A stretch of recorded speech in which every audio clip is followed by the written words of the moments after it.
Hello बच्चों, कैसे हैं आप लोग। फिर से एक बार आप सभी का स्वागत है मेडिकल इंस्टीट्यूट ऑफ साइंस में। मैं आपका प्यारा भाई फिरोज एक बार फिर से लेके आ चुके हैं क्लास 10th के वो सारे कॉन्सेप्ट जो आपको रिक्वायरमेंट है आपके बोर्ड एग्जाम के लिए। तो चलो स्टार्ट करते हैं हम लोग इस वीडियो में कि क्या होता है ऑक्सीडेशन। पहला टॉपिक हम लोग सीखेंगे ऑक्सीडेशन, जिसको हिंदी में बोला जाता है ऑक्सीडेशन रिएक्शन, ठीक है। और हिंदी में बोलते हैं इसको ऑक्सीकरण अभिक्रिया या बोलो अपचयन अभिक्रिया। उपचयन अभिक्रिया बोलो या ऑक्सीकरण अभिक्रिया, ऑक्सीकरण, ठीक है। या क्या बोल सकते हैं उपचयन अभिक्रिया, उपचयन अभिक्रिया, ठीक है।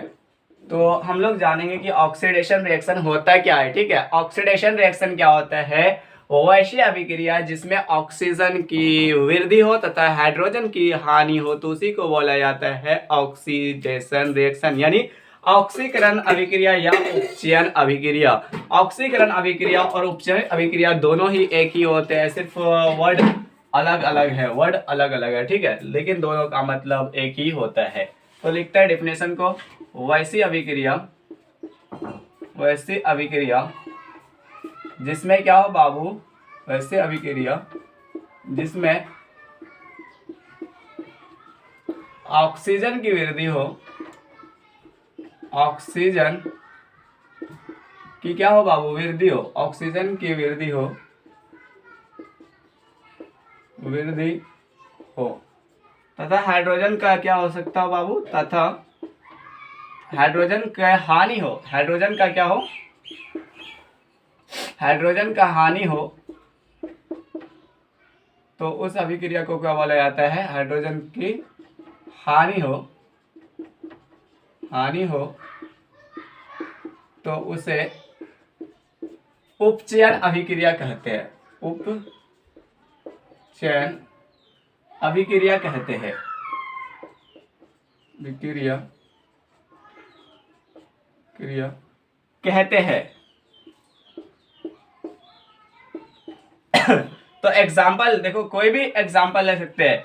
मान के चलो कोई क्या है, एक एलिमेंट है जिसकी अभिक्रिया ऑक्सीजन के साथ कराएंगे तो वो क्या होगा, उपचयित हो जाएंगे, यानी इसका ऑक्सीडेशन हो रहा है, इसका ऑक्सीकरण हो रहा है। इसके जगह पे कोई भी एलिमेंट ले सकते हैं, जैसे कि कॉपर लेंगे प्लस ऑक्सीजन के साथ रिएक्ट कराएंगे तो ये कॉपर ऑक्साइड बनाएगा। जिंक लेंगे और जिंक का ऑक्सीजन के साथ अभिक्रिया कराएंगे तो ये जिंक ऑक्साइड बनाएंगे। इक्वेशन को हम लोग इस बैलेंस करना यानी संतुलित करना सीखे तो यहाँ पे 2 से मल्टीप्लाई कर देते हैं, यहाँ पे 2 मल्टीप्लाई 2 ऑक्सीजन, ठीक है, यहाँ पे 2 मल्टीप्लाई, यहाँ पे भी 2 मल्टीप्लाई, सेम इक्वल हो गया।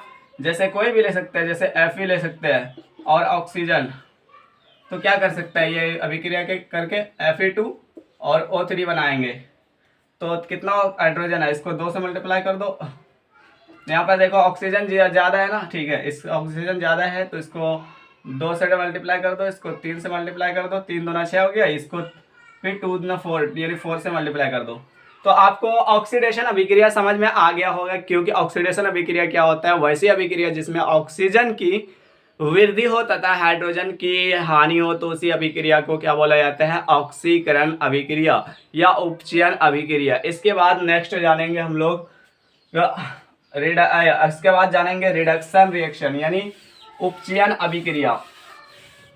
अपचयन जाने, अब उपचयन जानेंगे, उपचयन जान लिए, अब अपचयन जानेंगे। अपचयन क्या होता है, जिसको इंग्लिश में बोला जाता है रिडक्शन रिएक्शन, जिसको क्या बोला जाता है बाबू, रिडक्शन रिएक्शन, ठीक है। तो रिडक्शन रिएक्शन जानेंगे इसके बाद।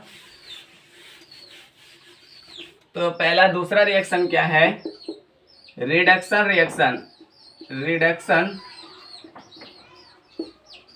रिएक्शन यानी अपचयन अभिक्रिया, अपचयन अभिक्रिया,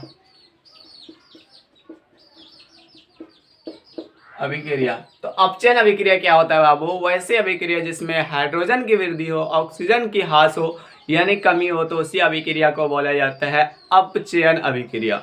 समझ में आया अपचयन अभिक्रिया क्या होता है? वैश्य अभिक्रिया जिसमें हाइड्रोजन की वृद्धि हो, ऑक्सीजन का हानि हो, तो उसी अभिक्रिया को बोला जाता है अपचयन अभिक्रिया। ठीक है, जैसे फॉर एग्जाम्पल इसके डिफिनेशन को लिखते हैं पहले।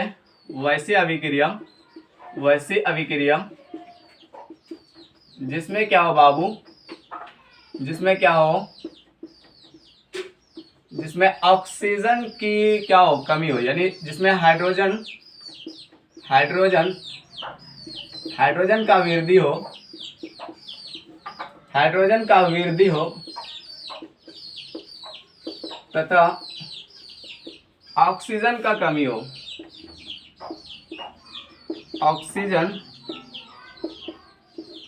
का कमी हो, तो उसे क्या बोला जाता है? अपचयन अभिक्रिया।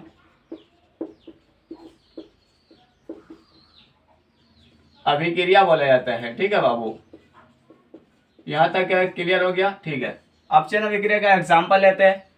कोई भी एटम ले लो, मान लेते हैं ए कोई एलिमेंट है जो ऑक्सीडाइज हुआ है, कोई एलिमेंट है जो ऑक्सीडाइज हुआ है यानी ऑक्सीकरण हुआ है जिसका, इसको हाइड्रोजन के साथ रिएक्ट करेंगे तो ये बाहर निकल जाएगा और इसके साथ वाटर बाहर निकल जाएंगे। तो देख सकते हैं कोई भी एलिमेंट है ए, उसका ऑक्सीडेशन हुआ है, ये हाइड्रोजन है, और इसमें देखो हाइड्रोजन की वृद्धि, ऑक्सीजन का ह्रास हुआ है। यस, इसका ऑक्सीडेशन यानी इसका उपचयन हो गया और इसका क्या हो गया? अपचयन हो गया। ठीक है, फॉर एग्जाम्पल इसके जगह पे कैसे ले सकते हैं? CuO हाइड्रोजन के साथ रिएक्शन करेगा, देखो ये वाटर बाहर निकाल लेगा H2O, और ये कॉपर क्या होगा? अकेला इसका, तो इसके बाद फिर H2O बाहर निकल जाएंगे। और नेक्स्ट टॉपिक हम लोग का है रेडॉक्स रिएक्शन। इस रिएक्शन में हम लोग क्या होता है, इसमें क्या होता है? रेडॉक्स रिएक्शन यानी वैश्य अभिक्रिया जिसमें उपचयन भी हो अपचयन भी हो, दोनों साथ साथ में हो, तो उस अभिक्रिया को रेडॉक्स रिएक्शन कहा जाता है, यानी ये रेडॉक्स अभिक्रिया कहा जाता है। तो डेफिनेशन को लिखते हैं। वैश्य अभिक्रिया, वैश्य अभिक्रिया जिसमें क्या हो बाबू? उपचयन भी हो, अपचयन और उपचयन दोनों साथ साथ में हो, उपचयन दोनों साथ में हो, दोनों क्या हो बाबू? एक साथ में हो, एक साथ में हो, तो उसे क्या बोला जाता है? रेडॉक्स अभिक्रिया, रेडॉक्स अभिक्रिया कहा जाता है, अभिक्रिया कहा जाता है। यहां तक समझ में आ गया? इसके एग्जाम्पल को देखते हैं। जैसे कि कोई ऑक्साइड लेंगे और हाइड्रोजन के साथ रिएक्ट करेगा ये, तो यहाँ पर देखो क्या बन रहा है? A बन रहा है और फिर H2O बन रहा है। तो यहाँ पर A और H2O बन रहा है। ठीक है, तो यहाँ पर क्या होगा? इसका उपचयन होगा, इसका क्या हो रहा है बाबू? उपचयन हो रहा है, और इसका क्या हो रहा है? अपचयन हो रहा है, अपचयन हो रहा है। ठीक है, तो देखो दोनों साथ में हो रहा है ना, इसका उपचयन इसका अपचयन, तो इसी को बोलते हैं रेडॉक्स अभिक्रिया। जैसे कोई भी एलिमेंट लेते हैं, कोई भी ऑक्साइड लिए और इसका रिएक्शन हाइड्रोजन के साथ करा देंगे, तो यहाँ पर देख सकते हैं कि Cu बाहर निकल जाता है प्लस H2O बाहर निकलता है। तो यहाँ पर कॉपर का हो रहा है अपचयन, अपचयन, और हाइड्रोजन का हो रहा है उपचयन, इसका हो रहा है, और इसका क्या हो रहा है? अपचयन हो रहा है। ठीक है, तो आपको यहां तक समझ में आ गया? तो क्या आप सभी कमेंट करके बताएंगे कि ऐसा लगा आज का क्लास? तब तक के लिए थैंक यू, बाय, मिलते हैं नेक्स्ट वीडियो में। जय हिंद, जय भारत।